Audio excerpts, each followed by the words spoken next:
प्रश्न है, गुरुत्वाकर्षण के सार्वभौमिक नियम का प्रतिपादन किसने किया? तो ये किया न्यूटन ने। अगला प्रश्न, ऊर्जा संरक्षण का आशय है कि ऊर्जा का न तो सृजन हो सकता है और न ही विनाश। अगला प्रश्न है, पृथ्वी का पलायन वेग क्या है? तो 11.2 किलोमीटर प्रति सेकंड। अगला प्रश्न, पास्कल किसकी इकाई है? तो दाब की इकाई है। अगला प्रश्न है, 1 किलोग्राम बटे में सेंटीमीटर स्क्वायर दाब समतुल्य है 10 बार के। अगला प्रश्न है, किसी पिंड का भार उत्तर ध्रुवों पर सबसे अधिक होगा। अगला प्रश्न है, जब किसी वस्तु को पृथ्वी से चंद्रमा पर ले जाया जाता है तो उसका भार घट जाता है। अगला प्रश्न, एक भू-स्थिर उपग्रह अपनी कक्षा में निरंतर गति करता है, यह अपकेंद्र बल के प्रभाव से होता है जो प्राप्त होता है। उत्तर, पृथ्वी द्वारा उपग्रह पर लगाए जाने वाले गुरुत्वाकर्षण से। अगला प्रश्न है, स्वचालित कलाई घड़ियों में ऊर्जा कहाँ से मिलती है? तो हमारे हाथ के विभिन्न संचालन से। प्रश्न है, जब कुएं से पानी की बाल्टी को ऊपर खींचते हैं तो हमें महसूस होता है कि बाल्टी पानी की सतह से ऊपर भारी हो गई है। अगला प्रश्न, भारीनता होती है गुरुत्वाकर्षण की शून्य स्थिति। अगला प्रश्न, एंगस्ट्रॉम क्या नापता है? तो यह तरंग दैर्घ्य को नापता है। अगला प्रश्न, एक भू उपग्रह अपने कक्ष में निरंतर गति करता है, यह अपकेंद्र बल के प्रभाव से होता है। उत्तर, पृथ्वी द्वारा उपग्रह पर लगाए जाने वाले गुरुत्वाकर्षण के कारण। अगला प्रश्न, घड़ी के स्प्रिंग में भंडारित ऊर्जा होती है स्थितिज ऊर्जा।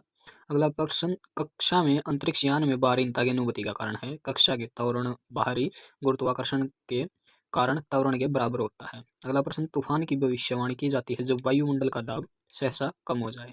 अगला प्रश्न, अंडा मृदु जल में डूब जाता है किंतु नमक के सांद्र घोल में तैरता है क्योंकि नमक के घोल का घनत्व अंडे के घनत्व से अधिक हो जाता है। अगला प्रश्न, किसी व्यक्ति को मुक्त रूप से घूर्णन कर रहे चूर्णीय मंच पर अपना चाल कम करने के लिए क्या करना होगा? उत्तर, अपने हाथ बाहर की तरफ फैला दिए। प्रश्न है, 54 किलोमीटर प्रति घंटा के वेग का मान क्या है? उत्तर, 15 मीटर प्रति सेकंड। उत्तर, न्यूटन मीटर किसका मात्रक है? उत्तर, ऊर्जा का मात्रक है।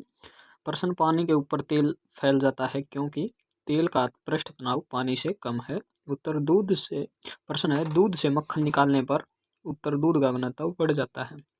अगला प्रश्न, जल की बूंद किस कारण से गोलीय होती है? तो ये होती है पृष्ठ तनाव के कारण। अगला प्रश्न, जड़त्व आवर्धन बराबर है 2ke/2। अगला प्रश्न है, चंद्रमा पर वायुमंडल नहीं होता क्योंकि? उत्तर, यहाँ परमाणुओं का पलायन वेग उनके वर्ग माध्यम मूल वेग से कम है। अगला प्रश्न, एक हाउस पावर कितने वाट के बराबर होता है? तो यह होता है 746 वाट के बराबर। अगला प्रश्न, एक कार की गति 36 किलोमीटर प्रति घंटा है, इसे मीटर प्रति सेकंड में व्यक्त कीजिए। तो ये होगा 10 मीटर प्रति सेकंड। एक से क्या मापा जाता है? उत्तर, जल का भाव। अगला प्रश्न, एक व्यक्ति कार में जो विराम में अवस्था में है बैठा है, सड़क के 4 पहियों में से प्रत्येक पर प्रतिक्रिया आर है, जब कार सीधी समतल सड़क पर चलेगी तो अब पहियों में प्रत्येक पर प्रतिक्रिया में क्या परिवर्तन होगा? यह है आर के बराबर होगा। अगला प्रश्न, पानी के एक गिलास में एक बर्फ का टुकड़ा तैर रहा है, जब बर्फ पिघलती है तो पानी के स्तर पर क्या प्रभाव पड़ेगा? कोई प्रभाव नहीं पड़ेगा, उतना ही रहेगा।